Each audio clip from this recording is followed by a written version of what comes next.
আসসালামু আলাইকুম। কিছু সতর্কমূলক কথা বলতে চাই। যারা চিন্তা ভাবনা করতেছেন যে আমি অনেক ভালো বাইক চালাইতে পারি, যেহেতু আমি বাইক চালাতে পারি, এই কাজটা আমি বাইরের দেশে যায় কাজে লাগাতে পারি। কাজে বাইকও চালানো হলো, টাকাও ইনকাম করা হলো। তাদের জন্য কিছু কথা, আমার সতর্কমূলক কথা।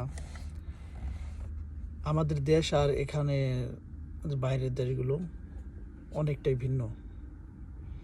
আমি কিছুক্ষণ আগে রাস্তা দিয়ে আসার সময় দেখলাম একটা বাইক অ্যাক্সিডেন্ট হয়ে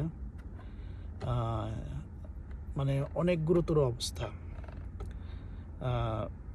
লোকটি হোম ডেলিভারির কাজ করে। আমার কাছে ভিডিও ফুটেজ আছে। আমি কিছু কথা বলার পর আমি ভিডিও ফুটেজটা আপনাদের দেখাবো। আসলে যতটা ইজি ভাবি বাইরের যেগুলো ততটা ইজি না। আপনি বাংলাদেশে ভালো গাড়ি চালান, ঠিক আছে, আসেন গাড়ি চালান, সমস্যা নাই। গাড়িতে এতটা রিস্কি নাই। বাংলাদেশে গাড়িতে অনেক রিস্কি, কিন্তু এখানে বাইক চালানো অনেকটাই রিস্ক। যেখানে সেখানে অ্যাক্সিডেন্ট হয়, আমি অনেকগুলো দেখছি। তাই ভাবলাম যে এই কথাগুলো আপনাদের মাঝে শেয়ার করি।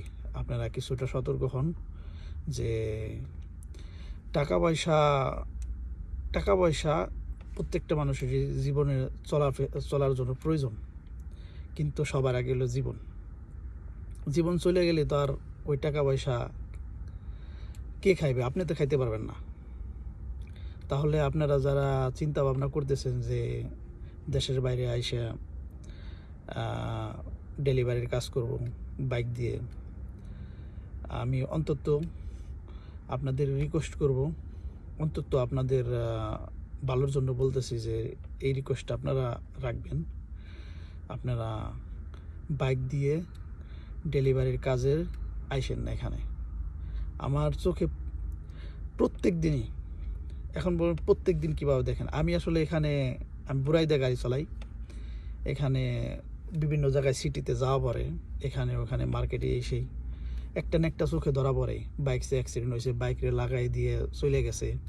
এরকম অনেক হইতেছে, বুঝছেন। রাস্তার ভিতরে পড়ে রয়েছে, কেউ ধরে না, কারণ এখানের নিয়মকানুন বাংলাদেশের নিয়মকানুন সেম না।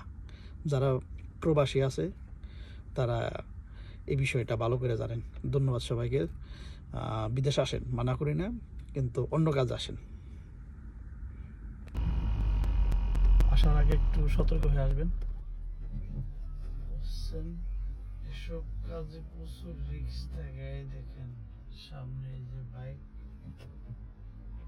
দেখছেন, ওই যে